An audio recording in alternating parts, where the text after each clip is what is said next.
अगर हम उत्तर प्रदेश की विधानसभा चुनाव की बात करेंगे तो पश्चिमी उत्तर प्रदेश का जिला मैनपुरी। हालांकि अगर मैनपुरी की राजनीति की बात करेंगे तो मैनपुरी की 4 विधानसभाओं पर जिस तरीके से भारतीय जनता पार्टी ने समाजवादी पार्टी के खिलाफ अपने प्रत्याशियों को उतारा है, वो कहीं ना कहीं अब ये नज़ारा जो है दिलचस्प हो चला है। हमारे साथ इस समय सदर सीट से भारतीय जनता पार्टी के प्रत्याशी ठाकुर जयवीर सिंह हैं। उनसे बात करेंगे कि किस तरीके से वो मैनपुरी की जो है चारों विधानसभाओं से जो उनके प्रत्याशी हैं, या यूँ कहेंगे कि मैनपुरी सदर से जो समाजवादी पार्टी के प्रत्याशी हैं, उनको कैसे घेरने का काम करेंगे। देखिए, आप और हम सब जानते हैं कि उत्तर प्रदेश में पिछले 5 साल में आदरणीय योगी जी के नेतृत्व में और हमारे मोदी जी के नेतृत्व में देश की सरकार ने, डबल इंजन की सरकार ने लोक कल्याणकारी कार्यों की शुरुआत की, कानून का राज दिया और जन जन तक वो लोग जो विकास से वंचित थे, जिनके चेहरे पर मुस्कान नहीं पहुंची, अंत्योदय का सपना साकार करते हुए हमने जन जन तक योजनाओं का लाभ दिया है। कोरोना काल से अब तक किसी भी भूखे व्यक्ति को हमने नहीं सोने दिया। हमने सारी सुविधाएं इतनी उपलब्ध कराई हैं कि हर वर्ग, धर्म और जाति के लोगों का सहयोग, समर्थन और आशीर्वाद भारतीय जनता पार्टी के लोगों को मिल रहा है, जिसमें हम भी शामिल हैं। मैनपुरी सदर की अगर बात करेंगे तो निश्चित रूप से व्यापक जन समर्थन और जन आशीर्वाद जयवीर सिंह को मिला हुआ है। निश्चित रूप से मैनपुरी सहित चारों और विधानसभा की 5वीं जो लोकसभा सीट है जसवंत नगर, जो मैनपुरी लोकसभा में आती है, उन सहित हम 5 सीटें जीतेंगे। जहाँ तक प्रत्याशियों का मामला है, जैसा आप कह रहे हैं, ऐसा गुलदस्ता केवल बीजेपी बना सकती है।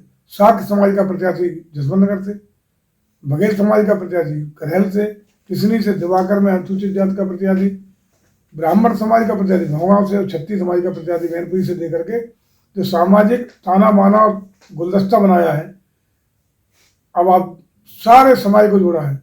बगल में 2-2, 3-3 हमने लोधी समाज के प्रत्याशी एटा थे। ये ताना बाना जो पूरा सामाजिक समरसता बनाने का, सामाजिक भाईचारा बनाने का, प्रदेश को लोक कल्याण की ओर ले जाने का, प्रदेश में गुंडे अपराधियों को ध्वस्त करने का, प्रदेश में कानून का राज स्थापित करने का, प्रदेश को दंगा मुक्त करने का कार्य आदरणीय योगी जी के द्वारा किया गया है। उसी का परिणाम है कि जन जन का विश्वास भारतीय जनता पार्टी को मिल रहा है। सर, आपको नहीं लगता है कि जिस तरीके से भारतीय जनता पार्टी ने प्रत्याशी उतारे हैं, वो कहीं ना कहीं समाजवादियों के गढ़ में जो उनको घेरने का काम किया है? 100% हमने पूरे प्रदेश में समाजवादी पार्टी के दिखाई नहीं पड़ेगी। समाजवादी केवल अपराधियों का एक गिरोह टाइप का है, जिसमें अपराधी किस्म के लोगों का ही विश्वास जुड़ा हुआ। मैं समझता हूँ प्रदेश में भले लोगों की संख्या ज़्यादा है, अपराधियों की संख्या बहुत कम है। प्रदेश का भला व्यक्ति सब भारतीय जनता पार्टी को आशीर्वाद सहयोग दे रहा है। अपराधी किस्म के कुछ लोग बचे हैं, वही लोग केवल सभा के साथ हैं। लड़ाई भले लोग हैं अपराधियों के बीच की है, और मुझे लगता है भले लोगों की उत्तर प्रदेश में जीत होगी। अखिलेश जी को किस तरीके से देख रहे हैं, क्योंकि आपकी बगल में लगी हुई करहल सीट से वो प्रत्याशी? हम चुनाव 5 की 5 जीत रहे हैं।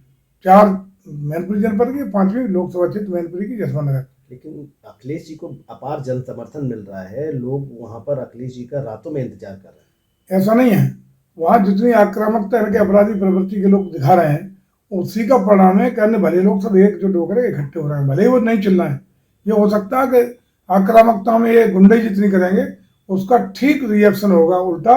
और भले लोग, अमन चैन वाले लोग, कानून का राज देखने वाले लोग, योगी जी के प्रभावी तरीके से प्रशंसक, वो सब इकट्ठे हो रहे हैं। उत्तर सेटलाइजेशन रिएक्शन के तहत हो रहा है, और हम लोग सभी जातियों वर्ग के धर्म के लोगों को लेकर के वहाँ चुनाव जीतने काम करेंगे। मैनपुरी सदर में आप जा रहे हैं, जब से आप मैनपुरी आए, आपका टिकट हुआ, और इतने समय तक किस तरीके का मैनपुरी के लोगों को सहयोग आपको मिल रहा है? मैं समझता हूँ जिस प्रकार का समर्थन है, अब देखिएगा रिकॉर्ड वोटों से, सारे रिकॉर्ड ध्वस्त होंगे।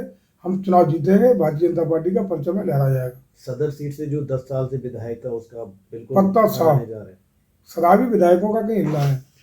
शराबी जिसको अपने शराब से फुर्सत नहीं, पीने जगने से लेकर सोने तक, जो अपने पी खा के अपने कर रहा है, जिनको लोक कल्याण की कार्यों से कोई मतलब नहीं, जिनको विकास से कोई मतलब नहीं, जिनका आम जन की समस्याओं से कोई सरोकार नहीं, ऐसे लोगों को मैं समझता हूँ जनता इस बार नकार देगी। ये थे हमारे साथ ठाकुर जयवीर सिंह, सदर सीट से भारतीय जनता के प्रत्याशी हैं, और जो समाजवादी पार्टी के प्रत्याशी राजू यादव के खिलाफ चुनाव लड़ने के लिए भारतीय जनता पार्टी ने इनको उतारा है। इनका ये साफ कहना है कि मैनपुरी की चारों विधानसभाओं सहित जो मैनपुरी लोकसभा की जसवंत नगर सीट है उसको भी आप जीतने जा रहे हैं, तो कहीं ना कहीं भारतीय जनता पार्टी ने समाजवादी पार्टी को उसी के खेमे में पटकनी देने की जो राजनीति अपनाई है वो कहीं ना कहीं एक मजबूत घेरे के रूप में सामने आएगी। अब ये तो आने वाला वक्त बताएगा कि जब 10 मार्च को नतीजे आएंगे तो किस तरीके के परिणाम सामने आएंगे। लेकिन हालांकि ठाकुर जयवीर सिंह का ये कहना है कि जिस तरीके से भारतीय जनता पार्टी ने समाजवादी पार्टी के प्रत्याशियों को घेरने का काम किया है वो सिर्फ और सिर्फ बीजेपी कर सकती है, और इस मैनपुरी के गढ़ में जो समाजवादी पार्टी का गढ़ कहा जाता है उसमें 5 विधानसभाओं पर कमल का फूल खिलेगा। टाइम 8 उत्तर प्रदेश के लिए मैनपुरी से संजय शर्मा की रिपोर्ट।